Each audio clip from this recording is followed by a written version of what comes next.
Commandant General of Nigeria Security and Civil Defense Corps, Ahmed Audio, orders deployment of armed personnel and intelligence officers to custodial centers across the country to prevent any action of jailbreak. Jailbreak. Well, remember the one that came to mind was the decimation of that institution, the Nigerian Military Academy there in Kaduna, that was overrun by bandits and terrorism, if I could cast my mind back properly. And during a few of these jailbreak incidents that happened during, I call it the NSAS period, and we've witnessed a few of these happenings.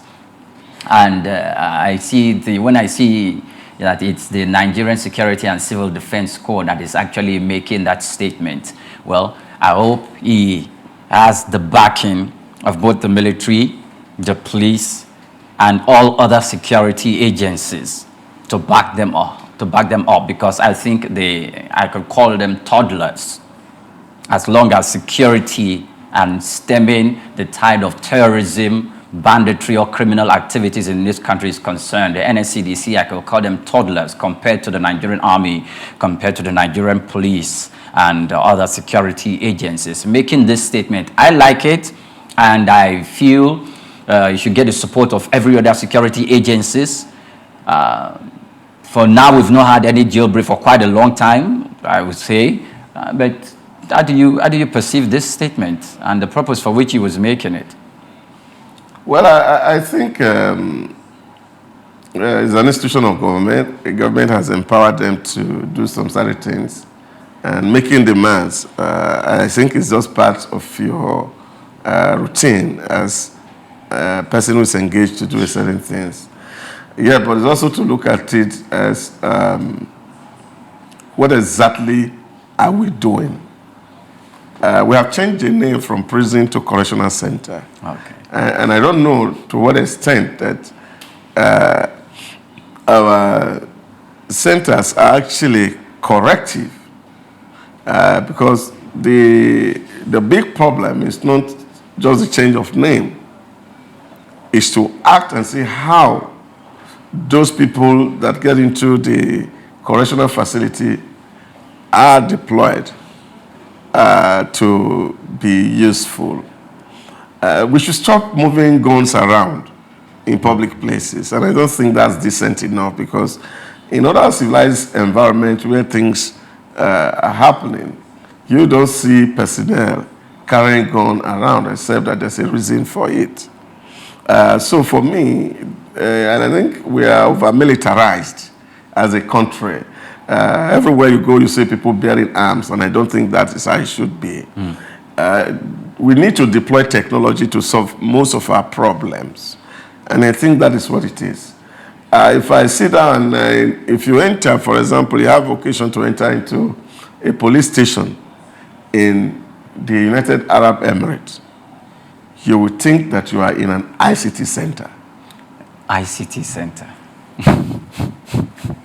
Because all you see is that all the cameras on the streets are wired into the police, and so you don't see them on the streets. They are monitoring everything right there on the system.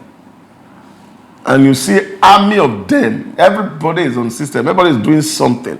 There's a central server that controls almost all those cameras, and the police can see in real time what is happening. Even if somebody is approaching, they see it from the station, and then they advance to go and stop it. Even in terms of what they call it, delayed parking. Because there are some places that they decided that you have to park and you should not stay there more than 10 minutes. If you are sitting 10 minutes there, before it is 12 minutes, you will see a policeman come to drop a ticket on that car. Because they are monitoring it from the police station. So they can see what is happening every time on the street. Technology has advanced so well that will be thinking about using crude means to protect our institution. And I think we must, to that large extent, embrace technology. Also see that even South African here has also gone beyond what they call putting people in confinement. The prisoners are now even chipped in South Africa. Okay. And then they can actually be involved in daily routine. So these are means that are possible. And you go to some places in Europe, prisoners, yes, they are in prison, but every day they go out to work and earn a living without becoming a burden on the government. So these are all approaches to transform, to reform people who have criminal intentions. But just giving people and leaving them in prison and they are becoming president inside prison, anybody who is moving in, they are extorting to pay dues, and they are taking all manners of things, running their own parallel government inside the prison. I don't think that is reformative enough. So these are, for me, where the issues really have to be, that Nigeria must come to that point, that yes, we are using our money to feed people in prison. Sure, the other day, I think it was Adam Soshomole who was moving it and said the money to feed the dogs was much more than what it was costing to feed the prisoners themselves. And that was quite really worrisome. But the issue is that we must get to that point that these people, we don't just allow them to waste away inside correctional centers, but that actually we have to make them really active and engage them psychologically to deprogram their head from being criminals to becoming real good citizens. And more so that there are also people who are inside that prison that are actually not typically saying, quote unquote, severe criminals. But of course, that's where I was going, Doc. Yeah, these people are just in the confinement there. And then, of course, they are wasting out all their lives. So I feel that we must be able to move beyond where we are at the moment. And we're seeing that we're having a government that is looking at how to reform the entire society so that every place is not just a cost center, that this, of course, correctional service centers is also generating income for government because these guys are productive. We have a farm that government has, and these people go to the farm. There's a factory where they can go to work on a daily basis rather than just keep them in confinement. And doing nothing there. And also, from another perspective, targeting our prison centers as reformation centers is a good idea, and we want to see that reflect in the people whenever they come there to spend a couple of, let's say, months, weeks, or years, as the case may be. But they should be distinguished from those who carried out actions against the state, like the bandits, like the terrorists who have the guts to face the Nigerian military or during the shootout. And those ones, notwithstanding the fact that the government had established a program called the deradicalization, rehabilitation, and reintegration to society, when you let them out, the government should take it upon itself to bug and chip them. Because I could remember vividly, very well, the former chief whip of the Senate, Ali Ndume, decried that you have criminals who have been captured by the government, and they went through the DRR system of the government through the military arm, and later they escaped back again to join those who were committing criminal activities in the country. I see that those people, the custody or the centers where they should be kept should be different from those who committed crimes that are of civil nature and not involved in activities that carried out guns against the government of the nation or tried to carry out other activities that one can align with treason or treasonable felony in the country. So I think we should equally look at that as a government to make sure that we are doing the right thing, and we do not just let out people or whilst carrying out activities to prevent our jail from being broken down. those severe criminals, the kind of custodial center where they should be kept, should be different from those who committed very, very simple crimes that they can even be pardoned. So even when the government, even though the government or the president or the governor of a state is charged with the responsibility of granting amnesty to any prisoner, I don't think the law should cover all prisoners.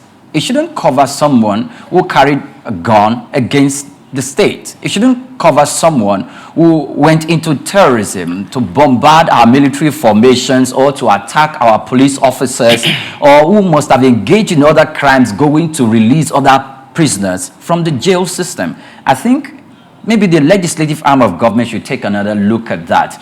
Now, let's move to... but before you move, it's also to have this understanding that our approach to solving national issues sometimes can be very, very simplistic, because you see, why do we have to put in? So people say, oh, we don't want police that are bearing arms, so you have to create another agency. And I don't think that that's what we should be doing as a people. I feel that most of the time, when you have a problem, we must always learn to do a root cause analysis of our issues. And that is what we are not doing most of the time. We don't do root cause analysis. We just see a problem, and then, of course, we are treating symptoms. And that's the bigger problem in our country. So that when we have institutions that are established, those institutions must be peopled with some level of key intellectuals. And that's why you see today people think about causes that are not relevant. You know, we're talking about issue of de-radicalizing criminals. Now, this should be the function of psychologists, psychiatrists, who are trained at Nigerian universities and are actually employed into the Nigerian police force or into the Nigerian military, because they were the one that were at the forefront. Even the prison warders. They should be trained psychologists. Because the whole idea of putting people in prison is not to punish them, it's to reform them so that they become good to the society. Because when you have opportunity to interact with people who have to do with crime, especially terrorism, some of them may be responding to a call that they feel is genuine in their mind. Take, for example, the concept of Boko Haram. Why is it appealing to some people, young people, and especially the uneducated? Is the fact that somebody has brainwashed somebody to tell that person that it is this education system that is creating the inequity in society, that somebody like you cannot amount to anything, and therefore the only way you can be successful is that we destroy that system, which is your enemy. And the person can relate with it, because you can't get government appointment, you can't benefit from government because you don't have any education. But that doesn't make you a lesser person. So if you have psychologists who is talking to these people to de-radicalize them and to tell them why education is important, why it's also possible for them to actually have education, then you will find that their mind can be reprogrammed. So this is what is the issue, and this is what we need to deal with.